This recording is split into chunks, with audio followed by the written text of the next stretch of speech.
rétablissement de toutes choses. Parole eza kolobana mukanda ya Daniel chapitre 7 verset 25. Parole elobi tangu 4e bête akoya ako changer temps ako changer pena loi. Or la loi oyo tobengi na hébreu Tanak yango nde ezali kombo. Akoya ko changer kombo. Kombo oyo lelo mokili baza ko adorer. Ndenge parole eza kolobana mukanda ya 1 Jean 5 19 que le monde entier est sous la puissance du malin. Donc mokili mobimba baza ko sambela Jésus oyo eza ko pesa 666, je crois te redémonter en na tableau. Donc Jésus ezali marque de la bête. C'est la géographie. C'est prouvable, papa. Lelo makambu esi ekoli. Okoki lelo mutu akufi bache carbone 14. Eko date même date ya mikuwa wana. Tolongwa kutu na nini na carbone 14, to koma même na argon.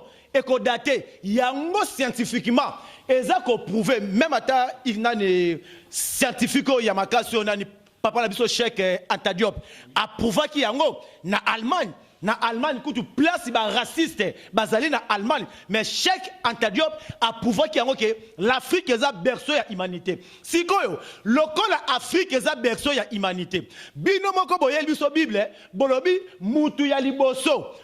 Oyo nzambe asalaka Adana Eve.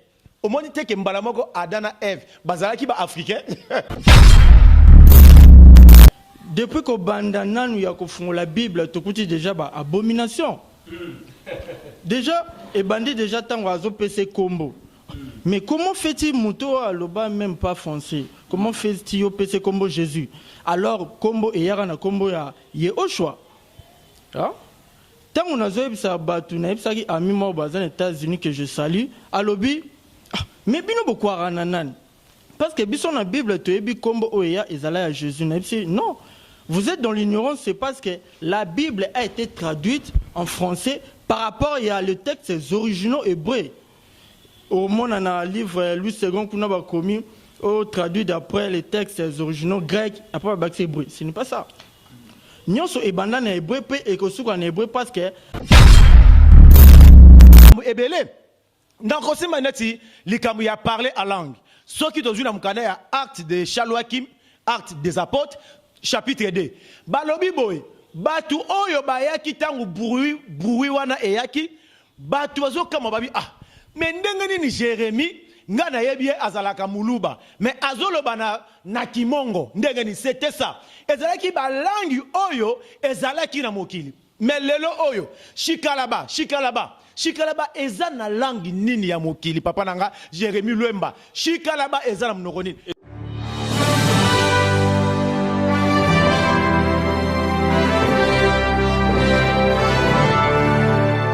Mesdames et messieurs, bonjour et merci de nous rejoindre sur Équilibre Télévision. Bienvenue. Devant vous, c'est Jérémie Luemba, les renards 10h. Nous sommes là, très contents. On est ici dans cette assemblée de Yoshua avec Rabouni Amos Likoussé. Question pour nous de parler sur les choses de l'esprit. On va essayer de continuer avec d'autres idées, d'autres thèmes. Oui, il y a plus particularité, il y a plus message, il y a Yoshua, il y a plus révélation. Alors, je suis très heureux de les recevoir pour la 3e fois dans votre chaîne Équilibre Télévision. Rabouni Amos Likoussé, bonjour. Oui, bonjour les grands journalistes, Papa Nabiso, Jérémie Luemba. Ndenge toujours na lobakanayo. Mission nanga ezali rétablissement de toutes choses. Parole eza kolobana mukanda ya Daniel chapitre 7 verset 25. Parole elobi tangu 4e bête akoya ako changer temps ako changer pena loi. Or la loi oyo tobengi na hébreu Tanak yango nde ezali kombo. Akoya ko changer kombo. Kombo oyo lelo mokili baza ko adorer.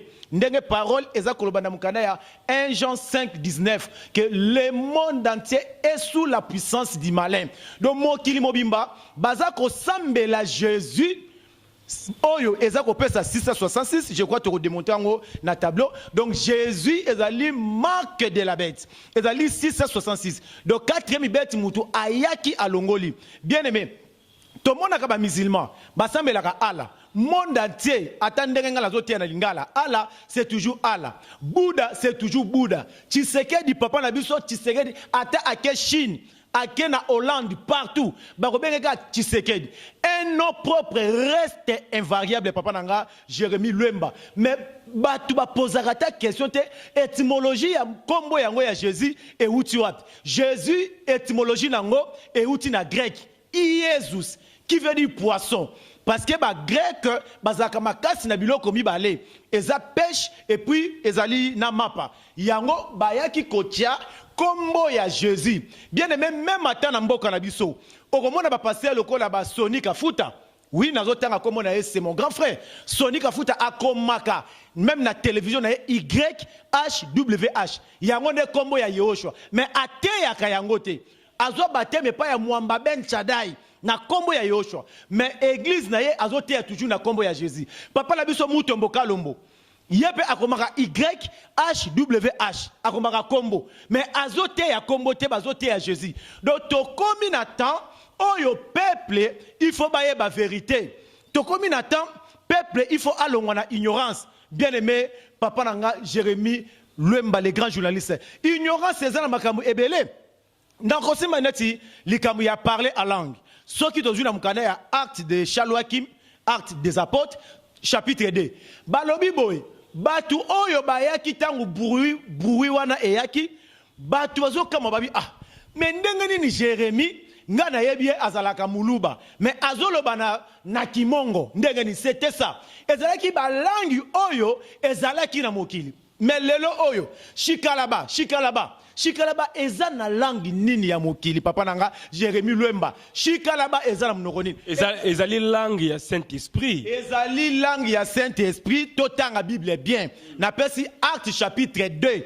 Batu ba ye babi bazaki étonné. Mais ndenge nini bandeko oyo baza ba Galiléen. Mais bazoloba na ba langue na biso. Ezalaki ba langue oyo eza na mokili. Papa Jérémie, lelo soki shikalaba par exemple, et là qui s'y pèse en lipa. Donc, pasteur a senga lipa. Pour baloba kaka même langue. Ba changer raté. Au moins pasteur au kuna shika là-bas. Oyo skondo bolo. Kaka yangonde akubana koloba. Randa koba shokoro. Papa Jérémie na rokamu. Bazo variété ba randa koro. Sa batu oyo bazako landanga na États-Unis, na Europe, partout en Afrique. Bien aimé. Parler en langue soro ke na 1 Corinthiens 14. Nazo pesa ba verset obani na 1. Balobi parler en langue ezali makamu oyo ozako édifier batute ozako s'édifier yo moko et puis parole ezako bana 1 Corinthiens 14 soki ozako loba parler en langue c'est-à-dire automatiquement il faut nani azala interprète.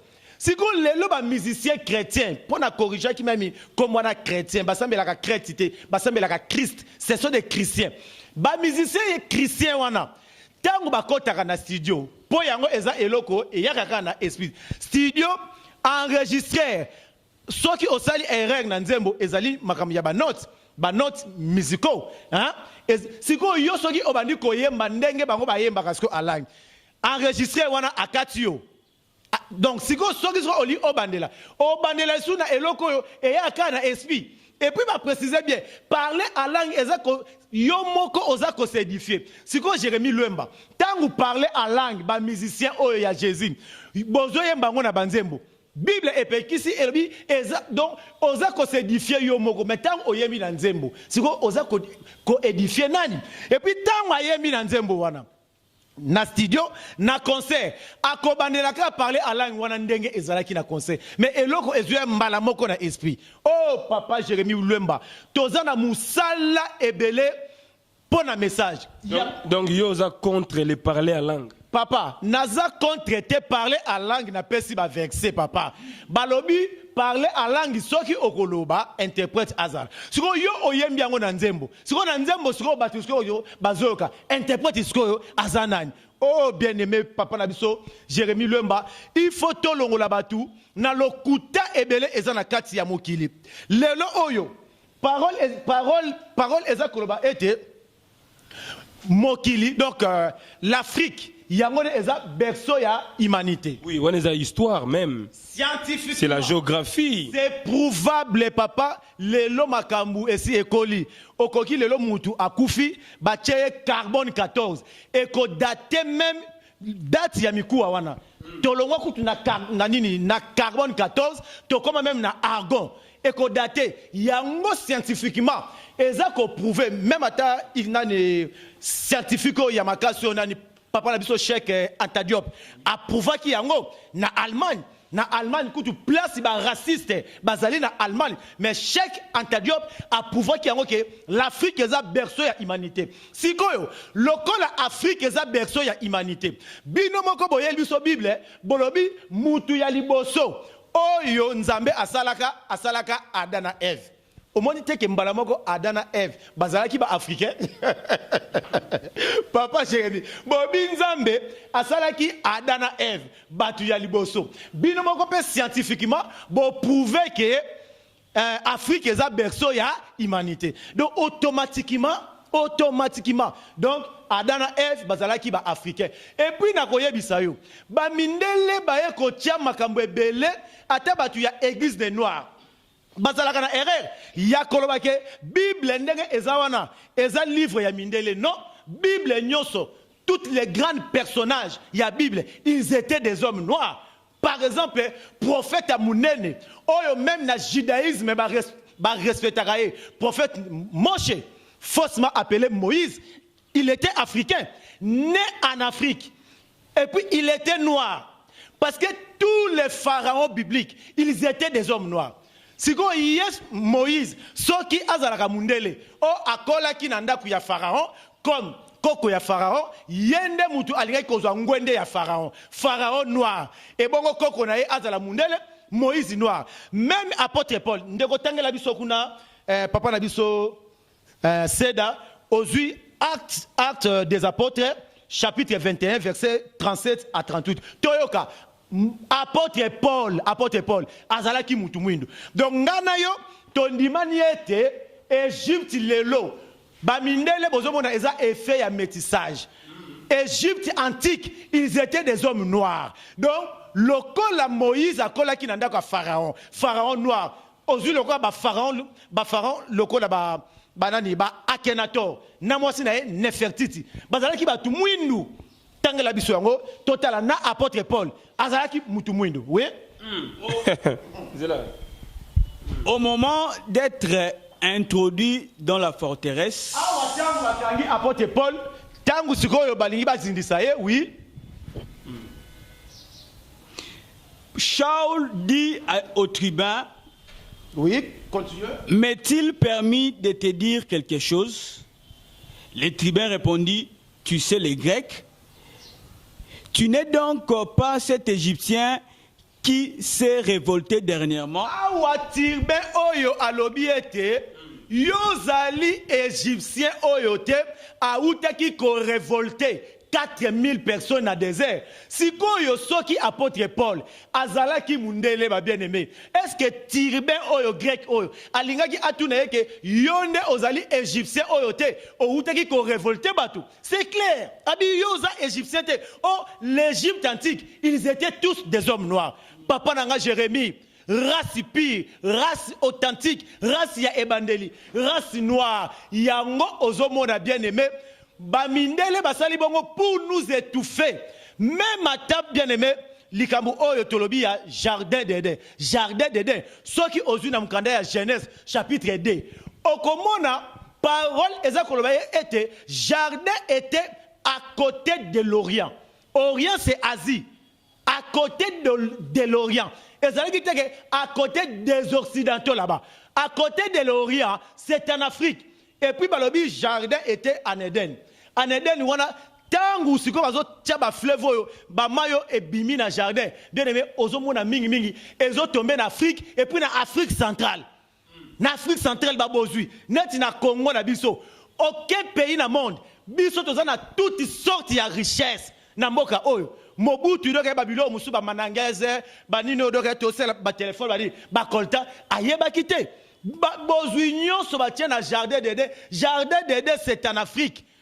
L'Afrique berceau ya humanité bango moko baza ko confirmer et puis jardin d'Éden eza Afrique Eden RDC nalinga na corriger pe eloko yo ezela tana ba mikondi ya mboka ata ndenge bacha mboka na biso Congo na lettre C eza erreur yango omoni batu ya Congo central bacha konaka pour na biso na Congo wa toza na 456 dialectes lettre C ezala raté 456 dialectes toza kaka na son ya 22 lettres ndenge pe na hébreu pe toza na 22 lettres na hiéroglyphe écriture ya liboso ya Mishraïm ya Égypte eza pe na 22 lettres eza fait d'hasard très bien aimé papa nanga Jérémie Luemba yango tolobi boy na 22 lettres wana na hébreu lettre J na lettre V ezala raté donc na ba langue biblique lettre J na V ezala raté na hébreu toza na Aleph Bet, Gimel, Dalet, Hey, Waouh, Zain, Ket, Tet, Yod, Kaf, Lamed,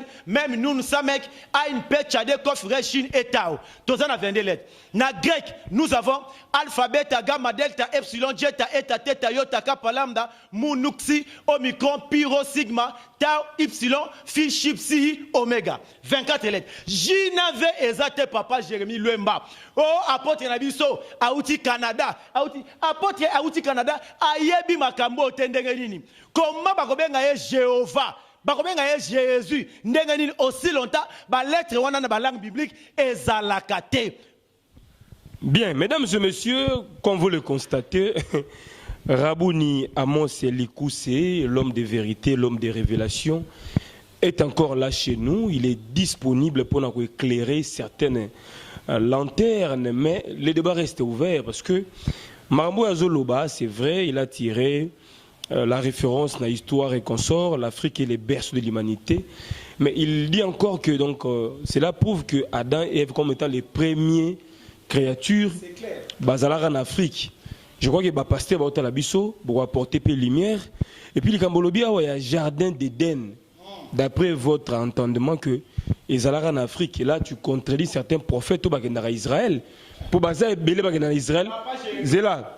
L'Arabiso. Israël n'a qu'à tioter. Avant, nous avons une pratique. Na Israël. L'Arabiso, Israël en Afrique, Israël en Afrique, Israël n'a même territoire. Israël est Kangama. Na Égypte na mboka oyo tobengi Goshen. Ezaku du likamuto go bana Israël ba traverser gi mer. Ce sont des mensonges. Mer ndenge ezawana na profondeur nango. Ezaka ba 2 km. Sikoyo science ya makasi oyo pharaon azalaki nango akolanda batu na profondeur ya 2 km na se. Ezalaki ba mythe même traverser wana ya mer. Eza ba mythe, ba mythologie ezebele. Adam na Ève bazalate, Job ipe azalakate. Okoka pasteur Sundeko souffrance à Job. Et puis l'isola Job en haut. Au moins kaka ndenge ebandi. Nzambe azana réunion na bana na ye, mbala moko ye Satan ye. Et puis Nzambe yango pe lokwa amona kamala mute yoka azotune. Au moins linga musela nga nanite Job ite. Oh Nzamba amona ka parti na vie. Au moins linga ta mosela nga Job ite. Oh bino moko ba pasteur. Botera ke place présence Nzambe ezali, eza absence totale ya nani ya diable. Mais ndenge nini siko awa réunion Nzambe bana ya Nzambe na réunion diable pe aye et puis Nzambe pe azomona Job ite. Omone linga mosela nga Job ite kaka ndenge alobaka na Ada ueti. Donc Nzambe aza limité ayeba te ke Adam aza place tel. Bien aimé ezado reba biloko moko pasi ndeko nanga Jérémie Luemba atalikamu oyo tolobaka ya Jonas. Soki ozui carte biblique ya Israël. Okomona de Tarsis à Ninive eza désert. Est-ce que baleine bien aimé baleine avant na désert? Yango tolobi ke si tu na mboka na biso nzala eleki lopango munene kaka Yesu azali awa yango na bandela yango pona okoma pasteur ya ba musulman il faut oyeba arabe langue na bango na mona te bandeko na biso basango okoki kokoma sango kaka bichanga te il faut ba initier yo ba kotisa yo oyeba makambo wana malamu yango omoni ba église na mboka na biso eza ebele omona na numéro 7 église na numéro 10 église or soki Jésus yango azalaka moko il fallait lopango ya numéro 7 basanga na 10 yango tomoni na Israël ensemble ezalaka moko ezali te ke assemblée kuna ya apôtre Paul, assemblée o ya Pierre. Ezali non, yango lokola na lobaki ke ba église et comme ba centre commerciaux, yango moyen ba sangana te. Soki nzamba ngo aza moko. Mais bo sangani au mona pe église oyo na église oyo bazo tiana ba poison. Vraiment ezali pas si papa nanga Jérémie Luemba. Eza passe. Voilà, Rabouni Amon Silikoussé, merci pour ces grandes révélations. Mais à tout à l'assemblée de Yoshua. Est-ce que l'assemblée de Yoshua, vous avez Oyoka, tout le monde, vous avez une extension, vous avez une église sœur, paix, bino, Jean, Kab église. Bon, vous avez une assemblée Moussoussou, dans la province, mais batu Oyo bate vraiment authenticité à parole.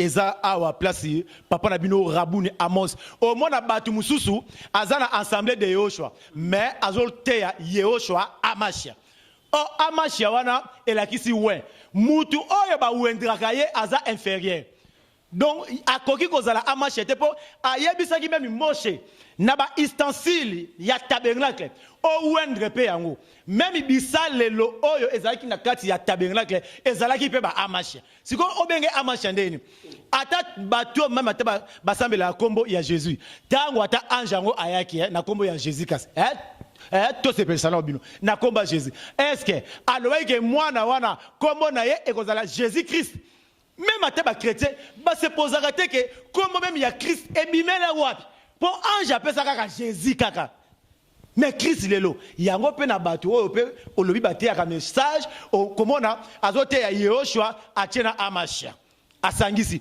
okomona azote ya Yoshua mais azote ya pe akufaki ndenge na ute koloba na émission passée ba passé ba wote Jésus asalaka 3 jours na kunda 3 jours ndeni mutu akufi vendredi na pokwa asekwi dimanche na tongo ndenge Matthieu 28:1 babi na tongo ya Yom Rishon oyo do retobenga kana ki hébreu bake na tongo bake kokute na tongo ya dimanche de vendredi ti dimanche na tongo jour moko na ndam mais lelo ba pasteur ba yebite ate bandimi yango basalaka analyse te ndenge bandimi ya bere na sepelaka na bandima bere bazalaki soki batei bango bazalaki ko vérifier lelo batu ba vérifiera te ata prophète soki asakole lelo papa Jérémie biso tangu to kola na ba wenze ya ba yoloa tozalaka komona ba papa moko atelemi asengi yo loboko Jérémie pesanga abandi ko sakolela mais lelo bazalaka te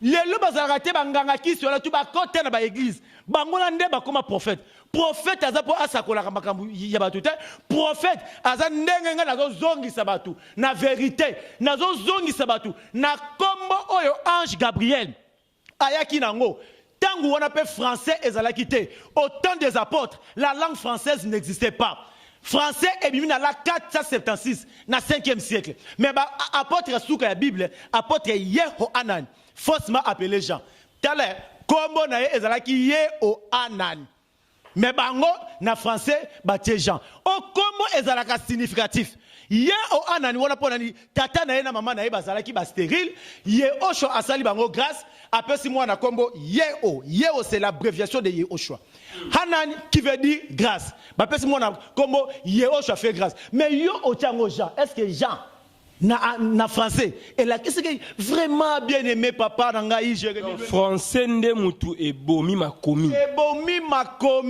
to la français te Jérémie na lobaki yango problème ezali nde il y a un nom propre soki yo sali livre na yo na lingi na chango na anglais na lina chango na néerlandais na lina chango na portugais na kocha maloba me kombo na yo soki ezalaki lufubisa Likouse, égotique la bongo, donc un nom propre reste invariable, bien aimé.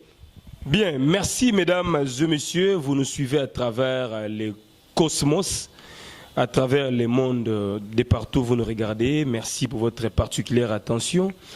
Là, j'ai salué également Chacha Likouse qui nous suit, très proche. Merci également à celui qu'on appelle les célèbres Dienzundu na Washington, Papa Philippe Kabouikou na Fribourg, depuis Switzerland, Féroce Foutila de Bundes, Claude Bila na Atlanta na États-Unis, et levé Joël Molongeki na Birmingham na Grande-Bretagne, et rapidement aussi je vois le président Pedro Moutou, leader à jeunesse, donc association, main dans la main, depuis la ville Fontaine, mais également à travers toute la France.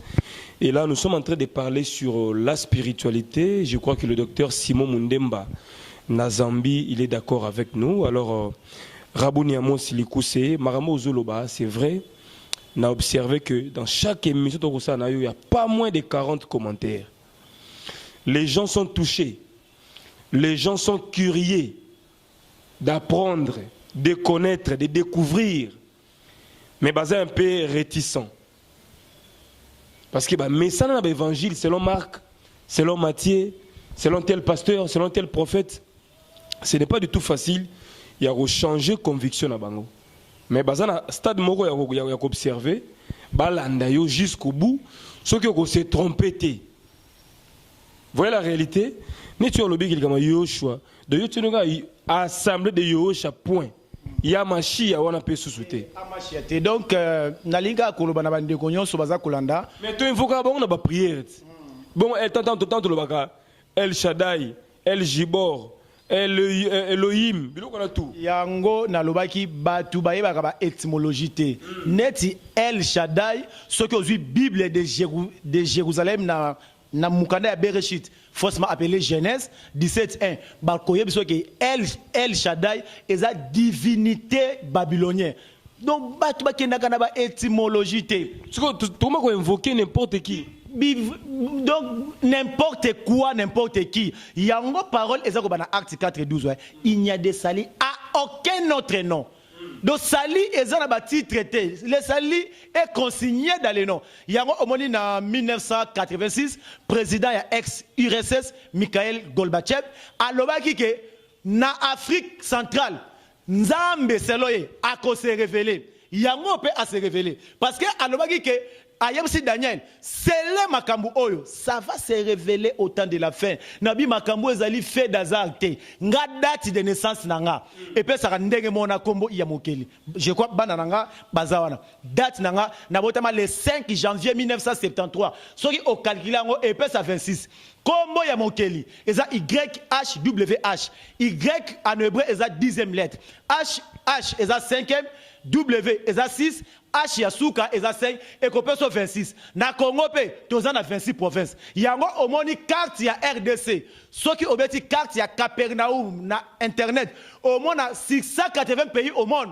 Carte ya RDC et c'est destiné kuna na Israël. Donc eza fait d'azarte. Yango na utaki ko démontrer que jardin d'Éden eza na Afrique bozui, surtout na Afrique centrale, na RDC, bien aimé. Biso toza pays ya yanini ya promesse yango omoni tangu na uti koloba makamu ya ba 22 lettres mboka na biso ba cha C Congo na so ya ba 456 dialectes na biso lettre C ezala raté yango omoni na Congo central ba cha K Congo qui veut dire outil du travail bien aimé donc to kobi na terre ko réformer batu ba El Shaddai ba Elohim wanto to invoquera bangote Elohim El Jibor ba el wana ezaka esprit nini yo ozobenga yango na lobi boye moyuda nyonso soki akutani na un être moko spirituel il faut aluka à identifier tomoni na mukanda ya Shemot faussement appelé Exode 3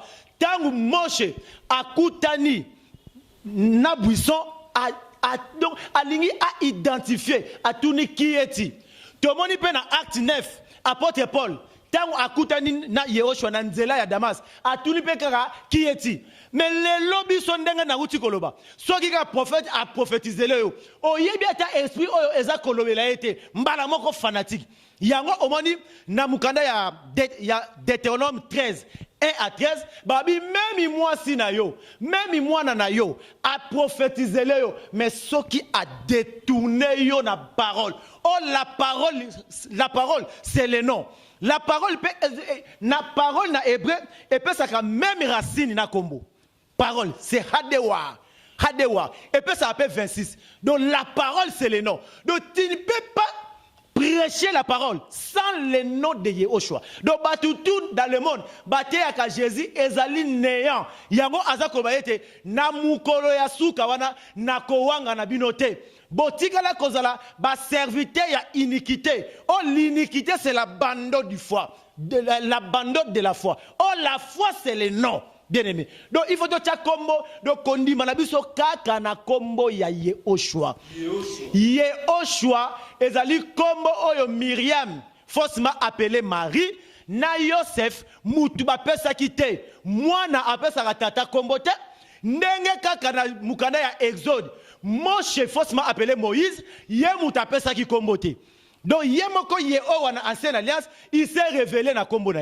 Même tant à l'objet que je viendrai moi-même. Tant à Ye, Marine, Myriam, na Yosef, bango pe mutu ba pesa ki kombo te. Kombo e uti likolo, et puis ange Gabriel, habita la kombo na yangoyo, Yehoshua. Ye ange Gabriel. Kombo na ye, etikali na Kiebré. Ba Mikaël, na Kiebré. Ba Abraham, ba changete. Mais tangu kaka e komi na kombo oyo alobaki ete, ne touchez pas à mon Seigneur. Lelo kombo eza absent na parole. Kombo eza absent. Kombo ya Jésus, c'est l'empereur Grégorien Constantin Ier. Premier pape ya église catholique. Yende mutu, papa, makambo yo nazoloba. Tala même atena ba commentaire ndenge ba tebele bazo kanelanga. Tokobo mayo, oui. Nanango bakoyi ko bomaye na kombo ya Jésus. Parole eza ko ete bako inabino, bako cholabino, bako finga bino. Jésus ezali kombo ya commerce. Yango na yebisaka ba pasteur, il faut basenga église catholique merci. Parce que à lukela bango musala, apesa bango musala na kombo na ye ya Jésus papa. Awa na Kinshasa atasoki o matika na bis. O bandika ka Yesu azalia. Oli okomaka na marché boy. O sengi mabonza. Ba o perso facile. Mais message ya boy. Message oyo ezaka na ba oyo bazala prédestiné. Na ba oyo bazokoma malamu. Oyo bazala prédestiné. Ne ba kondima message ok. Oui, papa Rabouni azana raison. Pour ceux qui kombo ezalaka Jésus, il fallait tina lingala. Ezaka Jésus. Na kimongo Jésus. Na Swahili Jésus. Échanger parce que un propre même il y a esprit ezalaka invariable. Même il y a moutou, même il y a esprit ezalaka invariable. Donc problème eza tozonga na kombo oyo ange Gabriel ayaki nango kombo ya Yehoshua. Kombo ya Yehoshua, il faut expérimenter parce que tu as une expérience nango te. Merci beaucoup. Merci beaucoup. Nakati yote nasi bandeko belé bozana États-Unis, bozana Europe, na Afrique partout, boza kolanda. Kombo oyo ba miracle nyonso bomonaka ezalaki na Bible. Esalamaki na kombo ya Jésus te. Esalamaki na kombo ya Yehoshua. Jésus est moko na sala ba miracle. Yé moko Jésus ala Musa ba Lazare, ça ba miracle. Yehoshua na tango na français ezalaki te. Ezalaki di papa moko abuti donc auti ko benga semaine passée. Azalaki na problème ya ba rein. Na yebisi to ça la prière. To ça li prière na yebisi kende ko examiner. Papa na aza guéri. Je crois donc à Kobenga yo. Donc jamais au moment autant des apôtres bazala iko sala ba publicité ya ba miracle. Biso a bata ba sida, ba bikaka, ba mbasu. To sala ka publicité te pour ezabisote. Yango au moment même Yehoshua yemoko. Azala soki abikisi mutu, abi non. Bomba likambo kokende ko panzate. C'est ça papa nanga Jérémie Luemba. Voilà. Bato et bazana ba problème, balinga bakota na biso na ba contact, toko sala prière numéro nanga otie préfixe ya mboka na biso 00243. Otie 89 60 70 529 plus 243 89 60 70 529. Deuxième numéro oyo ya WhatsApp otie plus 243 tozana 90 41 62 307 plus 243 90 41 62 307 na Facebook obetikaka Rabouni Amos Likuse okumonangai. Bien, voilà, je crois que le contact est passé à tout le monde, à toutes les grandes dames. Maman Claudine Elouyeye qui nous regarde depuis Kinshasa, maman Fifi Longo na Londres, maman Fifi Longo na Londres. Et pourquoi pas à maman Gigi Kintsumba également depuis Berne, Motemaya, Doukouré l'immortel Nakata Suisse-Irlande, papa Roger Ntiaka, maman Anto également au niveau à Suisse, nous vous saluons respectueusement. Papa Philippe Kabouiko na Fribourg, Docteur Simon Mundemba na Zambie, Levé Joël Molongeki na Birmingham, pourquoi pas na Bandeko Toubatala Rabiso, Président Pedro Moutou, leader et à jeunesse depuis la France, voilà. Amos Rabouni Likousé, vous avez moroté. Il y aura toujours des disciples pour qu'ils puissent interpréter, pour éclairer encore une fois à leur manière. Bandeko ba hotel abiso, cameraman ko poussana. Toko Sandeko, Ndeko, Batuba hotel abiso. Un plus, message de plus au groupe par rapport à la prédication de l'Eurozani. Yeah, thank you very much. I begin by greeting all the viewers all around the world because they are very attracted to this message. My name, first of all, is Gadol Sidi Ntako. And if you type the same name on Facebook, Gadol Sidi Ntako, you are going to get more information about this message. So, the first problem that we are focusing on is about the name that we invoke all around the world, namely the name of Jesus, that everybody prays, invokes every day. So, apart from those who are Muslims and so on, but talking about those who are in Christianity or those who are Christians, okay, we want to tell you that the name who was invoked, the name which Shalwakim, that we called prophets, okay, preached was Yehoshua. The name Jesus that you invoke, that you praise every day, didn't exist, never existed in Israel. And even today, I am not sure that in Israel there is those who give the name of their children Jesus. I don't know. And I'm not sure. So if you go somewhere, okay, and you want to preach about Yehoshua, so it's difficult so that people can accept your message. But if you try on to preach in the name of Jesus directly, you're going to have a lot of people all around you. So every day now we say to people that the name that we have to invoke, the name by which we have the salvation, is the name of Yehoshua. When you read at the book of Acts, chapter 4, verse 12, you are going to see it.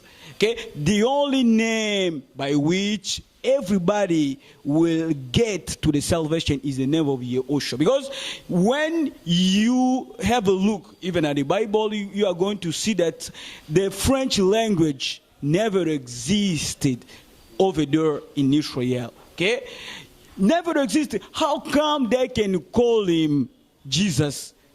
Okay, while the language wasn't really there, didn't exist. It's impossible, okay? So when we tell you the truth, it's for you to really change your mind. Change your mind, because, you know, every name is connected directly to a person or to a spirit.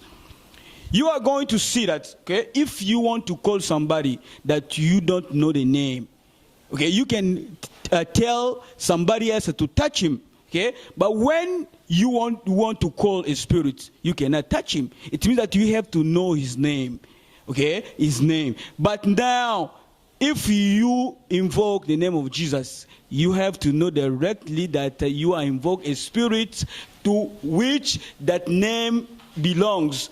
But the Savior of the world, his name was revealed by the angel that we call Gabriel.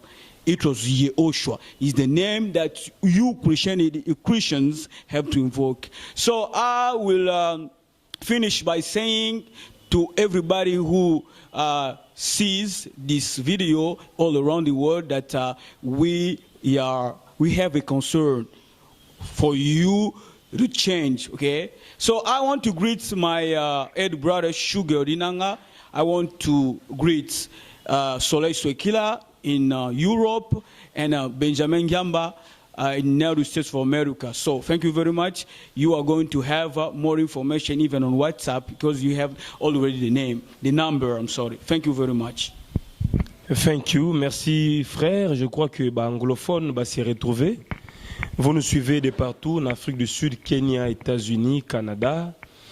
Je crois que notre frère s'est bien exprimé pour faire comprendre nos messages. Il y a Assemblée Yoshua. Nous sommes une église au milieu du village. Nous sommes neutres, nous sommes pour tout le monde, prophètes.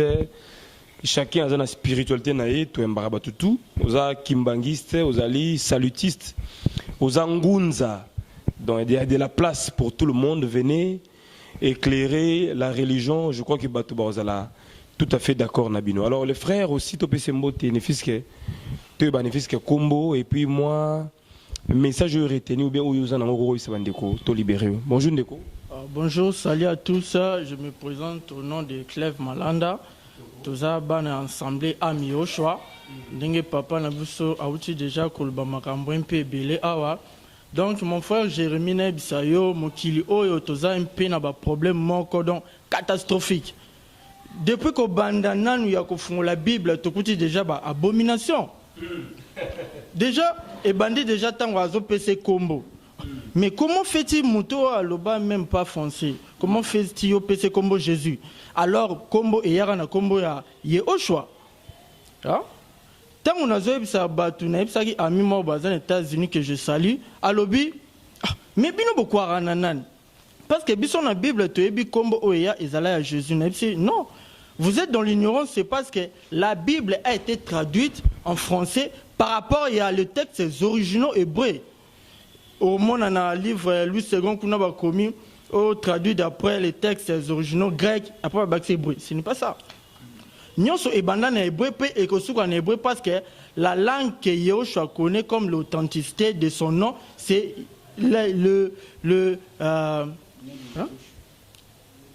c'est l'hébreu.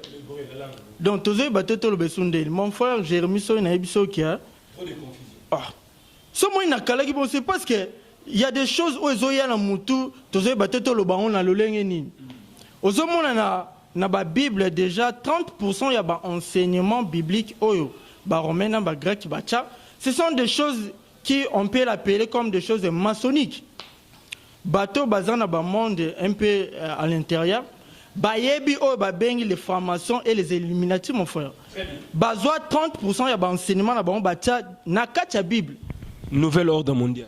Mais c'est ça, c'est terrible. Okoyoka bazocha ba maloba o ya bateau même pas baloba. Ben faussement appelé Pierre na quelque part à Zoloba. Regardez, les lions rôdent comme rugissant, cherche qui dévorera. C'est-à-dire, bazoluka ba o bako s'éloigner pembeni ya doctrine déjà ba itabiza. So ba yokuta ba tout le monde ba longwa déjà ba enseignement na. Ce qui total déjà na 1 Jean chapitre 2 verset 22. Mon frère, au kotambola na batu bazoyi bisayo qui est l'antichrist, bino boza ba antichrist. Est-ce que na Bible comment ba antichrist? Na bazwaka bazonga toujours na ba verset au ba comment na 1 Jean chapitre 2 verset 22. Oye comment même pas antichrist mais elobande antéchrist. Ceux qui batu ba fungoli ba Bible na bango ba comment il est écrit là antéchrist. Qu'est-ce qui veut dire cet antéchrist? Ce qu'on kabole en deux parties, côté monsieur tozana anté, côté monsieur tozana Christ. Les anté là ils ont deux significations dans le monde latin. Olingi kotali ça avant, na anté là qui veut dire les piliers maçonniques. Ce sont des enseignements au ba pesaka batu na lola. Lola c'est celui au ba benga le père de la franc-maçonnerie. Abanda m'a ramené depuis 1800. Bato bazana ba téléphone, c'est facile. Internet, c'est comme ça, ce monde, tu rentres là, tu écris le temple des Padre Pio. Padre Pio, Azainan.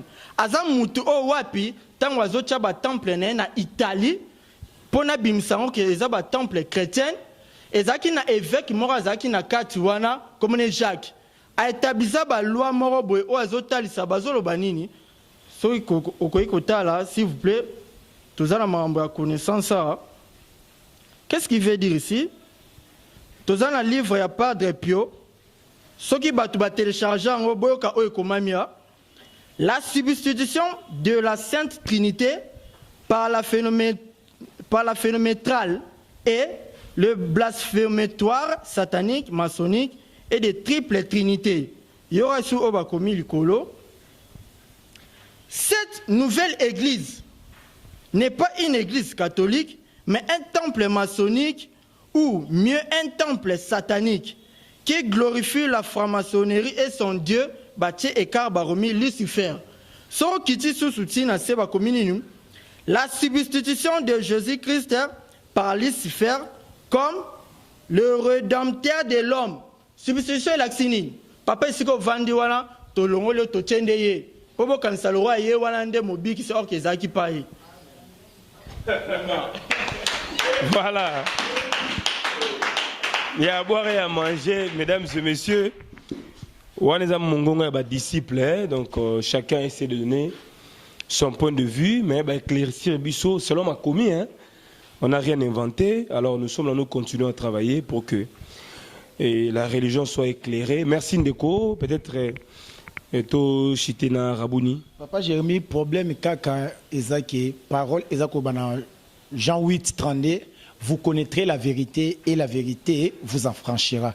Papa, au moment où il y a Matthieu chapitre 1, baza opesa généalogie à Jésus, mais ceux qui aucun a liki 3 23, baza opesa généalogie ya Jésus ndenge mususu. Donc na kata Bible bon vérifier na opesa donc na Bible ba pesa des généalogies à Jésus. Si ko tondima ya Matthieu chapitre 1 ou bien il y a liki 3 verset 23. Donc tozana do makambo belé ya ko rétablir papa ndenge mwana auti ko démontrer donc Jésus ye moko aza Lucifer même ata bato mayele ba yebi ke makambo papa Rabouni azoloba eza vérité to komi na temps ya suka oyo peuple il faut ba vérité. Merci. Bien, merci mesdames et messieurs, nous sommes arrivés à la fin. Abonnez-vous, partagez les émissions, likez, commentez pour nous soutenir. Notre numéro est affiché au bas d'écran. Il y a Rabouni peut te afficher en bas d'écran. Pour nous contacter, les solos, prières et autres. Je crois que l'assemblée de Yoshua est là toujours disponible. Alors, si tu as un bambou, tu as oui, je suis molonga nangai, maman na biso lufubisa, Mireille, et puis na pesi mwana nangai ya motema. Papa na biso Adelbert Sechi Kalunzu, na maman na biso Bibiche, na ba mapasa to pesi bino vuma ba Shalom Bisika Bozali, na pesi mwana nangai Charline Likuse, na pesi Shekina Likuse, Floris Esonga, na pesi bino ba Shalom Esika Bozali, na Mike, lelo do otune Mike nenete Mike Kalunzu. Otuni était les grands absents. Vraiment, lelo Mike do Kalunzu, azate do na Kinshasa, na bato peut-être baliba mon labiso à live na Kinshasa tozana commune ya Kalamu na commune ya Kalamu na Yolo Sid okitika kana arrêt Kapela D otuni avenue Linja numéro 2 totinda ba protocole bakoya kozwa bino soki pe place ozali omoni ke makambo o est touché yo olingi pe o soutenir œuvre oyo eza pe péché te parce que biso ndenge toza boye tosenga ka dimité parce que dim ezala te na bondeko ya sika na bondeko kala dim soki opesité tu es condamné mais parole eza koloba tangu ye oshwa ayaki il a aboli ba acte nyonso tout ezala ko condamné biso. Donc, dim, soki opesité, tu es condamné. Alongoli. Soki oza na défaut corporel, au côté na temple été. Soki oza moisi, au boti mwana ya moisi, au kovanda 66 jours nandako. Au boti mwana mobali, au kovanda 33 jours. Donc, ba loi wana nyonso ya ba condamnation. Donc, alongola ki lépré, donc au pousse na ta pembénité. Donc, ceux qui ont moniqué, biso le roi tozora dimité parce que Thomas n'a bonde quoi sika na Nouveau Testament, c'est la libéralité. Donc, l'homme donne selon ce qu'il a résolu. Donc, ceux qui ont moniqué, au soutenir biso vraiment et cause à la vraiment et c'est mingi. Vraiment, n'a pas si nous surtout shalom biska bozali. Bye bye. Bye.